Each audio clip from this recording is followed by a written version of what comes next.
kita lanjutkan tentang mengenai kultum, kuliah 7 menit, atau kulsum, kuliah 10 menit.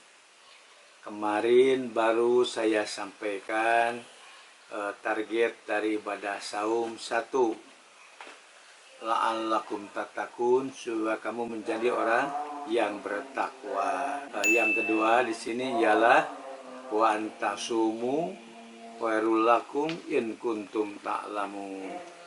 Dan saum itu lebih baik jika kamu mengetahuinya. Maka ditargetkan dari ibadah saum itu bisa meningkatkan keilmuan. Karena ilmu yang bisa menentukan baik atau jelek, baik atau tidaknya sesuatu perbuatan bisa diukur dengan ilmu yang benar. Maksudnya, saum itu tentu saja akan terasa berat, capek, payah, lapar, haus, lungse. Nah itu sebetulnya khairun.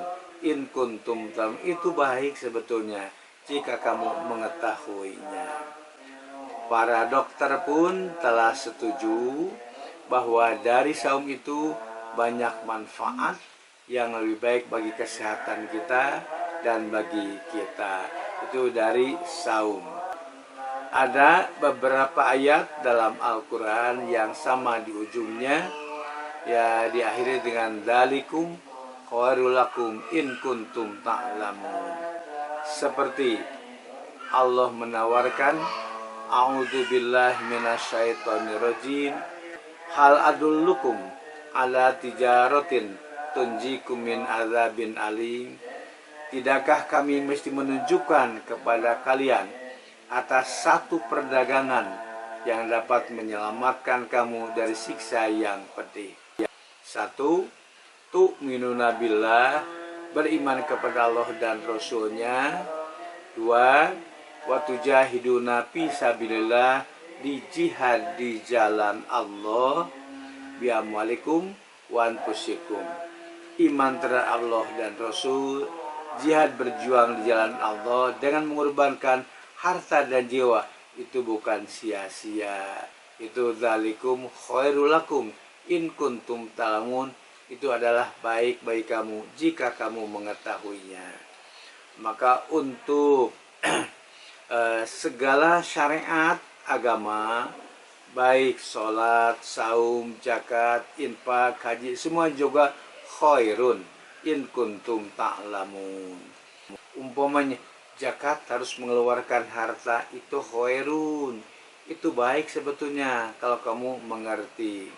Infak, haji, sama, seluruh perintah agama semuanya khairun. Tapi kalau punya modal, in kuntum ta'lamun, jika kamu mengetahuinya. Maka ilmu merupakan syarat mutlak untuk dapat meyakini bahwa ajaran Islam itu baik atau tidak.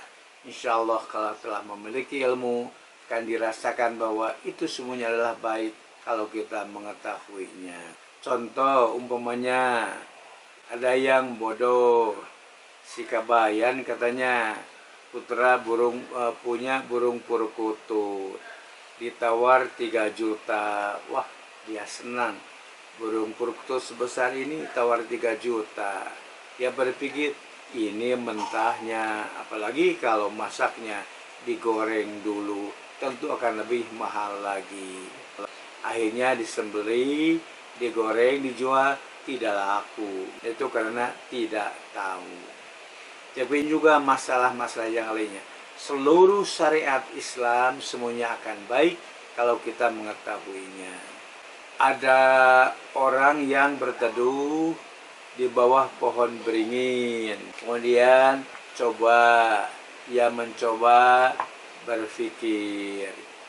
Dia melihat ke atas pohon beringin, kok mengapa ya Allah menciptakan pohon beringin tidak sesuai, tidak cocok. Pohonnya besar, daunnya rindang, tapi buahnya kecil-kecil, padahal pohonnya begitu besar. Itu pohon beringin. Kemudian mengapa waluh? Waluh itu cuma merambat, buahnya besar-besar. Mengapa pohon beringin buahnya kecil? Kan banyak yang berteduh di bawahnya, banyak yang dagang di bawahnya. Waktu-waktu buahnya jatuh tidak akan berbahaya karena buahnya kecil. Tapi kalau duren buahnya besar, berduri lagi, daunnya tidak begitu rindang. Mengapa? Karena tidak ada yang berteduh di bawah pohon duren. Kalau pohon duren itu rindang, siapa tahu banyak yang berteduh di bawahnya. Kemudian kena jatuh duren, wah pasti pecah kepalanya. Kemudian pohon waluh. Pohon waluh buahnya besar, tapi pohonnya cuma merambat saja. Ya, ternyata kalau pohon waluh itu buahnya kecil, pohonnya merambat, ada angin pasti akan terbawa oleh angin. Untung buahnya besar-besar. Nah, itu kalau kita berpikir lebih jauh, kadang-kadang seperti itu. Tidak mustahil banyak perintah agama yang sepintas orang menganggapnya jelek. Perintah sholat, perintah saum lapar, apalagi perintah zakat, perintah haji, harus mengorbankan puluhan juta uang, sepertinya syarrun. Padahal di balik itu khairun, itu baik semuanya, in kuntum ta'lamun.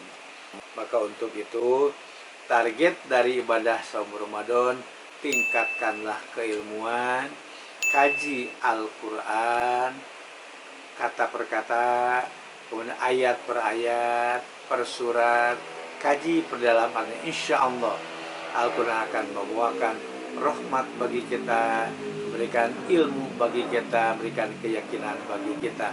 Tidak akan salah paham terhadap Al-Quran, terhadap syariat-syariat agama. Nah, di kita kadang masih banyak orang yang beranggap wah agama itu memberatkan, agama itu menyusahkan, agama itu merugikan. Padahal hakikatnya kita yang belum berilmu sampai tidak tahu bagaimana kedudukan dalam agama. Al-Quran saja masih belum merata umat Islam tahu isi, arti, maksud, kandungan Al-Quran. Bahkan masih banyak yang belum mengenal huruf Al-Quran, apalagi maksudnya, kandungannya, tafsirnya. Itu masih sangat rendah sekali keilmuannya. Maka tentu saja dalam segala hal, keilmuan mesti kita kuasai, harus kita tingkatkan. Akhirnya baru dapat dirasakan, inilah pentingnya memiliki ilmu yang kuat. Demikian juga tentang syariat-syariat agama, syariat-syariat Islam, semuanya akan bisa terima dengan baik kalau kita mengetahuinya. Karena itu, tingkatkanlah keilmuannya, kajian tentang Al-Qur'annya, agar kita yakin bahwa semua perintah agama itu baik kalau sudah kita mengetahui prinsip-prinsipnya. Mudah-mudahan kita dapat meningkatkan keilmuan. Katakanlah apakah 1 lembar sehari, setengah lembar Al-Quran sehari, kita baca, artikan, maksud dan kandungannya apa. Insya Allah kita akan bertambah yakin terhadap Islam. Demikian juga para sahabat zaman Nabi kuat sekali mempertahankan Islam karena mereka yakin bahwa Islamlah agama yang paling sempurna, Islamlah agama yang paling baik, Islamlah ajaran yang paling mudah dipelajari oleh setiap insan. Demikianlah Ibu dan Bapak sekalian tentang kultum Ramadan ini. Insyaallah kita lanjutkan besok sore mengenai kultum Ramadan. Sekali lagi saya sampaikan, bila ada hal yang perlu ditanyakan tentang Ramadan atau apa saja, silahkan lewat WA saja. Nanti saya khusus menjawab pertanyaan-pertanyaan yang diajukan tentang Ramadan. Demikianlah dulu Ibu, Bapak. yang saya sampaikan tentang hikmah Ramadan, tentang meningkatkan keilmuan di bulan Ramadan. Wassalamualaikum warahmatullahi wabarakatuh.